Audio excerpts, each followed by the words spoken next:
Bonjour, aujourd'hui on se retrouve sous Windows 10 ou Windows 11, c'est la même chose. Et on va installer WSL. WSL c'est Windows Subsystem Linux qui permet d'avoir dans un terminal un Linux. Ça sert à différentes choses parce qu'il y en a beaucoup qui sont habitués à utiliser le terminal Linux et qui n'ont pas l'habitude de PowerShell. Perso, je préfère aussi le bon vieux Bash. Et moi, mon habitude, Linux. Donc, et j'utilise surtout pas mal de programmes Linux. Donc, je vais, dans un terminal Windows, pouvoir utiliser Linux, en fait, tout simplement. Donc, le premier truc que je vais faire, c'est que je vais installer un terminal parce que celui-là d'origine n'est pas terrible. Celui-là, il s'appelle terminal, il s'appelle PowerShell, sur la partie voilà, celui-là. Celui-là, ou CMD aussi, hein. Voilà. Il y a deux terminaux qui existent. Voilà, ça c'est un terminal, c'est là où on écrit du texte, et des commandes. Et là, je vais utiliser terminal, tout simplement. Voilà, de toute façon, je l'ai déjà recherché. Il n'est pas installé, voilà, c'est celui-là qui est là à gauche. Et il est fourni par Microsoft. Donc c'est vraiment celui-là d'origine officielle de Microsoft. Et la différence, c'est que, je ne sais pas si on va pouvoir voir, il va gérer des onglets. Et surtout, on va pouvoir dire par défaut, je veux que par exemple que ce soit Ubuntu. Donc dans le terminal, quand je vais lancer mon terminal, j'aurai Ubuntu. Donc déjà, je télécharge le terminal. Donc je fais obtenir. Et il récupère le terminal. Voilà, on peut le lancer. Et là, on a un terminal. Donc un terminal qui gère les onglets. Voilà, CTRL-SHIFT-T, oui, CTRL-SHIFT-T ouvre un nouvel onglet, comme sous Firefox en fait. Avant d'effectuer toute opération, bien sûr, pensez à faire un point de restauration, de créer un point de restauration au cas où il y ait un problème avec votre Windows, ce qui peut arriver. On retourne là.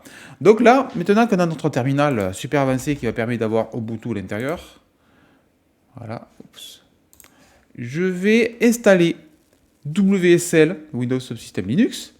C'est assez facile, vous allez voir. Vous lancez le menu, donc démarrer, le paramètre, application, tout à haut à droite, programme et fonctionnalités. Et là, dans cette nouvelle fenêtre, c'est activer ou désactiver des fonctionnalités Windows. Voilà, il nous lance une toute petite fenêtre. Donc le problème de là, c'est qu'il nous faut chercher ce qu'on a besoin parce qu'il n'y a pas de moteur de recherche. C'est une vieille GUI, ça franchement, ça existe depuis des années et elle n'a jamais été mise à jour. Donc il nous faut plateforme de machine virtuelle, celle-là à cocher, et sous-système Windows pour Linux, elle est là, notre fameux WSL. Sous-système Windows pour Linux. Et oui, j'ai la version française, donc je l'ai en français, c'est pour ça qu'il est marqué sous-système Windows pour Linux. Donc, à deux cases à cocher, je rappelle, plateforme de machine virtuelle qui est là, et sous-système Windows pour Linux. Je fais OK, et là, normalement, il va télécharger tout et nous demander de redémarrer. Et voilà, il redémarre. Donc je redémarre et je vous reprends juste après. Donc après avoir redémarré le PC, il va falloir installer le noyau de WSL2. Là, je vous mettrai la page en commentaire, en description, bien entendu. La comparaison entre la version 1 et la version 2. Vous voyez qu'on va gagner surtout en performance, en fait, en performance CPU et compagnie. On va récupérer systemd. Systemd, c'est le logiciel de gestionnaire des démos sous Linux. Et on est compatible IPv6, mais on perd quelques trucs. Voilà. On perd la compatibilité VMware VirtualBox. Ça veut dire que si vous tournez un Windows dans un VirtualBox et que dans le Windows du VirtualBox, vous lancez WSL. Bon, bref, un cas qui sert à, je ne vois pas trop à grand chose, mais si vous êtes sous Linux, vous êtes tourné Windows dans un VirtualBox, vous êtes déjà sous Linux, vous n'avez pas besoin d'un Linux dans un Windows, dans un Linux. Et le performance de disque dur, voilà, du système de fichiers sera meilleur en WSL parce qu'il utilise un truc natif de Windows, alors que là, on passe en version Linux, donc on perd un petit peu en performance, pas grand chose. Personnellement, je préfère WSL2. Donc on va sur cette page, en description bien entendu, et vous cliquez sur Package et mise à jour de noyau WSL2. Il va télécharger un poème ici qui va installer. Normalement, on doit pouvoir le faire avec un ligne de commande avec WSL.exe -install. D'ailleurs, le package de mise à jour de noyau installe la version la plus récente de WSL2. On va essayer, essayer ça. Hop. Donc on lance un PowerShell ou le terminal, puisque je vous ai fait voir, j'ai installé le terminal tout à l'heure à mode administrateur. Donc bouton droit dessus, exécuter en tant que administrateur. Voilà. Et on copie ça. Bon, super. Ça fait rien. On va essayer le WSL Update. Ah, là ça marche. Donc c'était l'update, c'est pas l'install qu'il faut faire.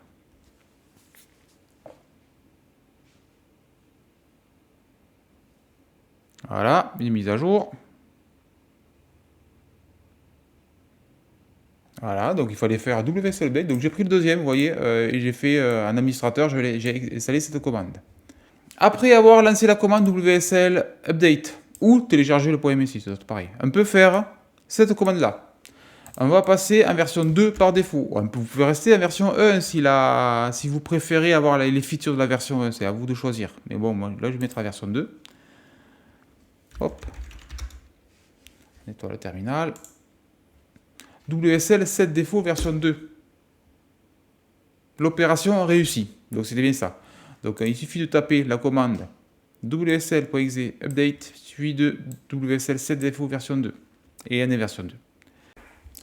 Bon, maintenant, il suffit d'installer Ubuntu sur le système. Pour l'installer, c'est extrêmement simple. Il suffit d'aller dans le Microsoft Store. Ubuntu, ou Debian, ou ce que vous voulez, mais voilà. Je vais vous faire voir avec Ubuntu, c'est l'habitude que j'ai. Ubuntu 22.04, la version LTS. Et là, il suffit de cliquer sur Obtenir.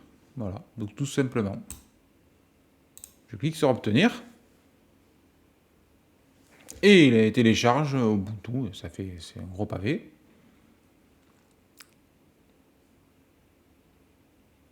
Heureusement qu'il y a la fibre.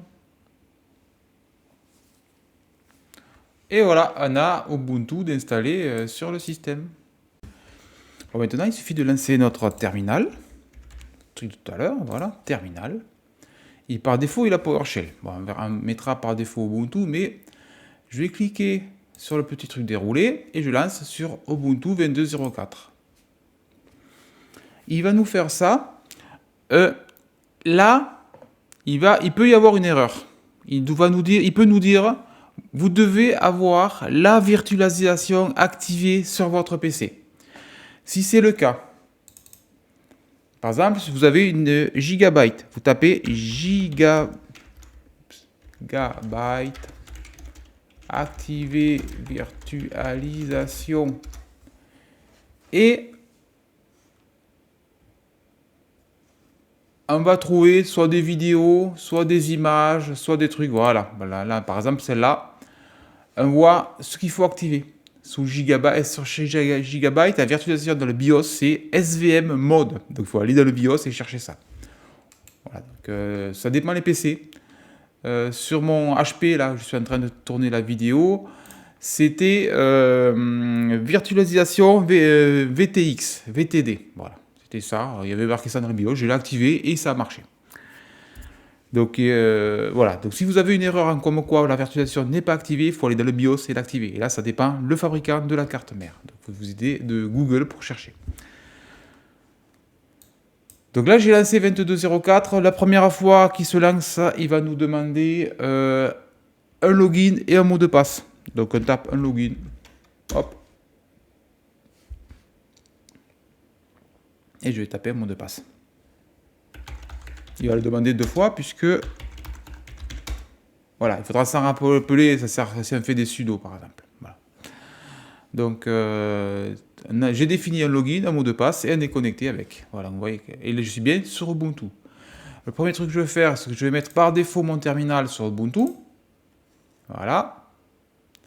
Hop, Ubuntu. Je l'ai activé par défaut le terminal d'ailleurs. Là. Et enregistrer. Si on ne le fait pas, ça ne fait rien du tout. Voilà, donc ce coup-ci, quand je lancerai, j'aurai plus PowerShell, j'aurai Ubuntu. Bien sûr, si on veut PowerShell, il est toujours là. Et si on veut PowerShell en administrateur, on fait la flèche, bouton droit, exécuter en tant qu'administrateur. C'est toujours le même système. Donc là, je suis bien sur Ubuntu. Donc j'ai bien les commandes qui fonctionnent sur Ubuntu. Il y a un mappage directement sur le poste de travail, vous allez voir. Hop, mais il est là, vous voyez, on le voit. Linux Ubuntu, il est apparu tout seul. Donc si on va dans Home, Clank, voilà, on est là, on est bien au même endroit, vous voyez, c'est le même fichier. Donc si je fais une touche de toto.txt, hop, il va apparaître là. Pour faire F5 pour rafraîchir, mais voilà, il est bien là, j'ai bien un txt. Donc, vous avez vu comment installer dans un terminal Windows, Ubuntu en fait, et utiliser Ubuntu. Là, vous pouvez exécuter des trucs apt sudo plutôt, voilà, apt update, les classiques d'Ubuntu. C'est pour ça qu'on a besoin du mot de passe, parce que sinon, il n'aura pas pu le faire. Voilà. Vous pouvez mettre un seul caractère d'ailleurs pour le mot de passe. Et là, on peut même le mettre à jour. Bon, j'espère que cette vidéo vous a plu, et à bientôt.